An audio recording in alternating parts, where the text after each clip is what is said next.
town. And making his way out, Laurence Fishburne.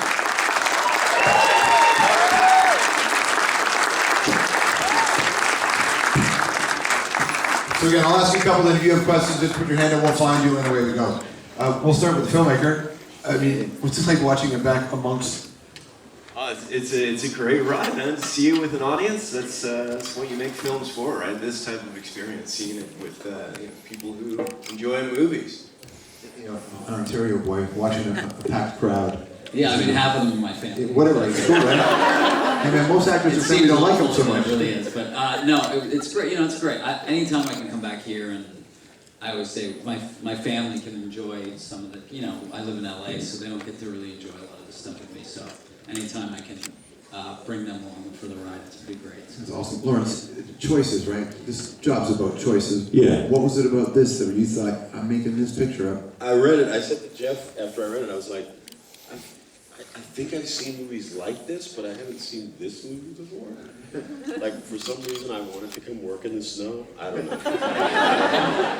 Northern cold. Yeah, man, I was just like, I haven't done that. Yeah, it's gotta be cool. It's like a moth to flame. For these dystopian or post-apocalyptic films to work, truly, they have to be about something. Right. Even more than the obvious. I like the climate change you mentioned, but they're about something. At its core, for all three of you, what is this film, like, what's the message here, if there is one? I mean, there's the obvious sort of like the world is ending, and I think there's, you know, you watch TV, there's all these shows about doomsday preppers, and so it's obviously an interest of people to see sort of, they feel that there's some change going on, so I think that's the general draw of it, but, you know, it's a movie about people. I think, you know, the reason it takes so long for us to get there is that you want to meet these people, you want to care whether Fish dies or I die, or, you know, some of these movies you watch and you just kind of can't wait for people to start getting whacked out. So hopefully people cared enough about the characters to stick around and watch, because then that action stuff just means a lot more. So. What's the point in it for you? You had to tell that story.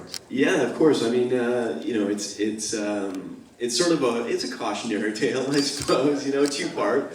You know, be careful who you become. I think, you know, as we're all, you know, we're running out of resources on this planet. So, I don't know, it's kind of an exploration of what could happen. And, you know, second part of cautionary tale is, you know, let's be kind to Mother Nature, because if not, you know, she might kick our ass, right?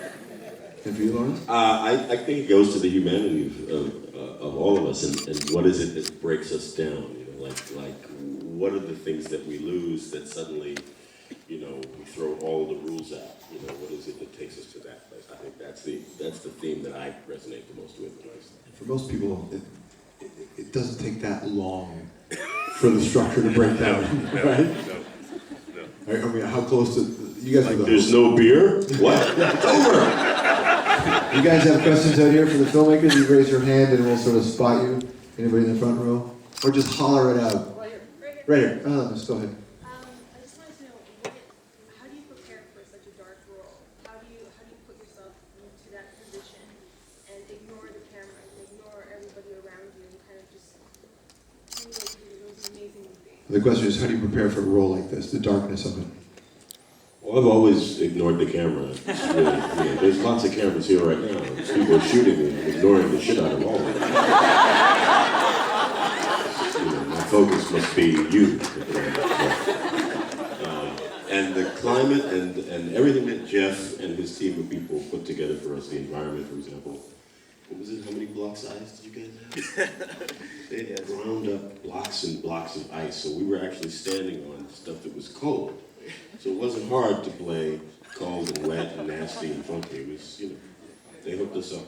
And I think also for something like this, I was, you know, you read something like this and they can go two ways with it, which is you either hire people like Fish and Paxton and people who are, you know, of a certain, you know what you're going to get when you hire people like that. And for me, it's a little scary if you go into something like this and you don't know who you're working with and you don't know what you're going to get back, and it can all go sideways pretty fast. So, you know, there are moments in this where, you know, you require people of a certain, you know, it's hard for me to play a scene not well, you know, sitting in a helicopter with him and Atticus. You know, it's like those scenes work because there's a dynamic, and Lawrence and I from the time we met, have a great dynamic just personally, and I think that's what, I can always tell when I watch a movie whether people are in love or not if they don't like each other. And, so with the two of us, I really like Paxton too. But you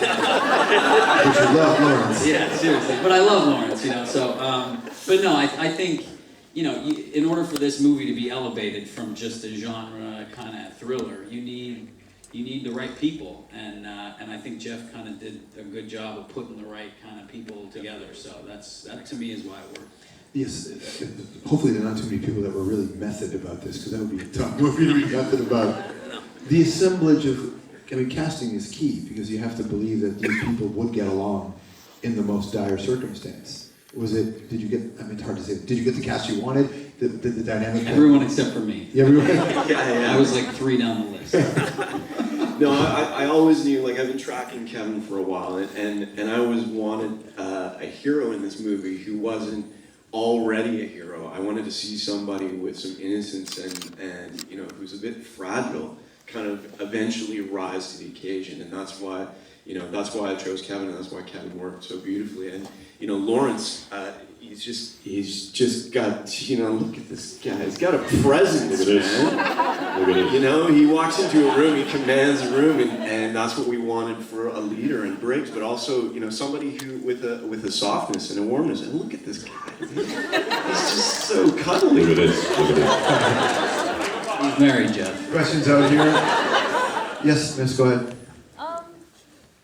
Sorry, first of all, I'm completely numb to speak to you at this moment. You'll get over that in a minute. Do you really like post-apocalyptic movies such as The Colony as well as The Matrix, for example? Do you like post-apocalyptic movies? I love movies like this. end of the world movies, the world done gone crazy and nobody knows who's in charge and all of that. I love that. Why? Because the world done gone crazy and nobody knows who's in charge. So they're making a documentary in a way. Yes, sir, in the front here. My question is about the effects side of things, both for the filmmaker and the actors as well. It's a very special effects heavy movie, but just from the sounds of having them stand on ice sort of thing in the snow, what do you think is the importance of the practical effects? Both in the slaughterhouse scene and then the jaw scene. Sure. Well, if we could do everything in camera, of course it would be awesome. But you can't, and they're just making it so. These visual effects these days, you can do so much with it, right? We didn't have all the money in the world, so we didn't get to shoot out in the crazy winter wonderland, for fear that the sun would come out, so we literally shoveled snow into an airplane hangar in North Bay, Ontario, hung 3 walls of green screen, lit through the 4th. These guys are walking on real snow, the breath coming out, it's minus 30, that's real. And we augmented that with artificial flying snow and wind and mist and all that. There's our first day, the Colony 7 set, we really tried not to shoot off the set, and to me that's some of the it's some of the best stuff, because it's all in camera and it's all believable, it's all there. Was it a NORAD site? That was just the North Bay Airport. Was the That Colony? Boy, that's tough out there. How about for you guys being in that environment, knowing you're shooting a green screen? Well, he did The Matrix. I think he's pretty adept at that sort of thing. Days in the green.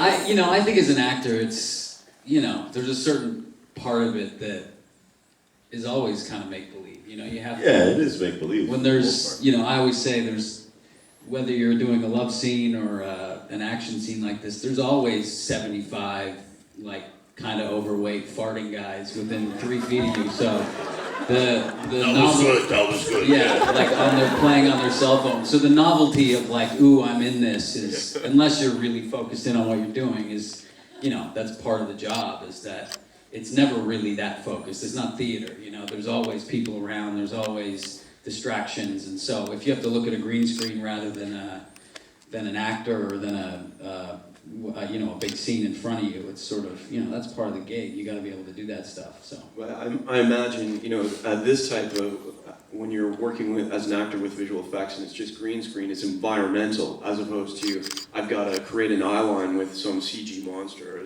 It's probably easier, maybe? Yeah, maybe? Perhaps. Well, like you said, the movie is really effects heavy, but we had, 25% of things that were eventually gonna be there. But I have to say, when I saw the film a week ago, 2 weeks ago, whatever, I was blown away by the effects. I think it's just amazing. It's great. Yes, sir.